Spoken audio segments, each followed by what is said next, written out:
अब कबीर साहब कहते हैं, कबीर पिछले पाप से हरि चर्चा ना सुहावे, या ऊँघ है या उठ चले, ना और बात चलावे।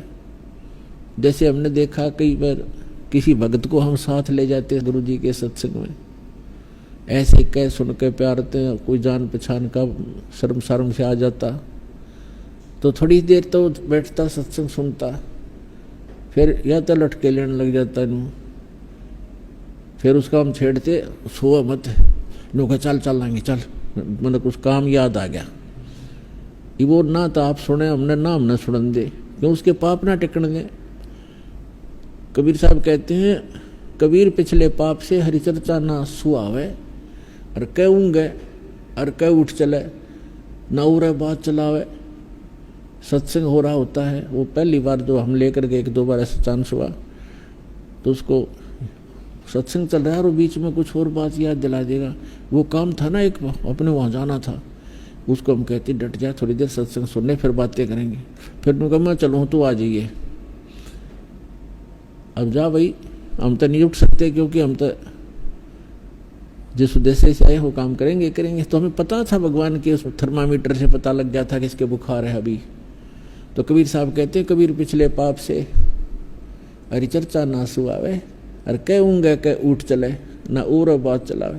और फिर वही प्राणी देखे हमने, 1-2 बार ऐसे आए, फिर क्योंकि तो एक इंजेक्शन लग गया, सत्संग में आ गया, 10-20 मिनट भी बैठ गया प्राणी, तो भी नरम हो गया उसका पाप है। और फिर वही आदमी है 2-2 घंटे न एक टक देखते रहते हैं, आगे और क्या सत्संग होगा, आगे और क्या बताएंगे गुरु जी। कई बार तो ऐसे होता है, अरे थोड़ा ही सत्संग हुआ आज तो भाई, 2-2.5 घंटे को भी ऐसा लगता है जैसे थोड़ा ही सत्संग हुआ।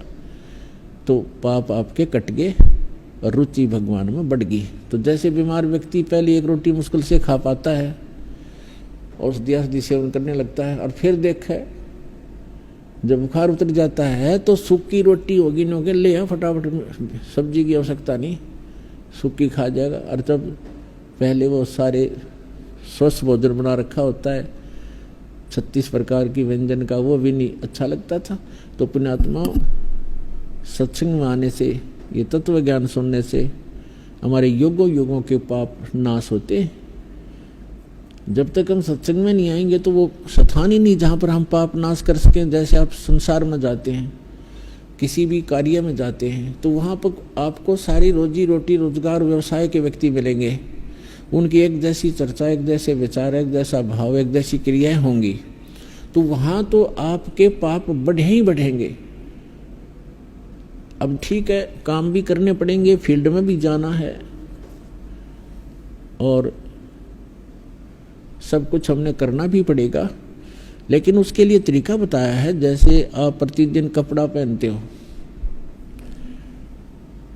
और काम करते हो, कोई मजदूरी करता है, कोई नौकरी करता है, या कोई अन्य व्यवसाय करता है, कोई खेती करता है, तो कपड़ा मैला होता है, तो मैला होगा, स्वाभाविक है वो। तो फिर उसका तरीका है कि उसको साबुन और जल के प्रयोग से स्वच्छ करो, डेली धो लो उसको। तो ठीक इसी प्रकार जब तक हम भक्ति नहीं करते, जब तक हम सत्संग रूपी इस सरोवर में नहीं आते और राम नाम का साबुन हम नहीं लगाते, तब तक तो हमारा ये अंतःकरण रूपी शरीर, ये चोला जो है अंतःकरण, ये मैला मैला हुआ था, पाप ही पाप इकट्ठे होते। अब हम सत्संग भी सुनते हैं, स्मरण भी करते हैं, दान भी करते हैं, तो हमारा जो मैला तो होना ही है, स्वाभाविक है, लेकिन वो साफ भी डेली हो रहा है। इस प्रकार से हम उन करोड़ों पापों से बचे रहेंगे और वो संग्रहित ना होंगे।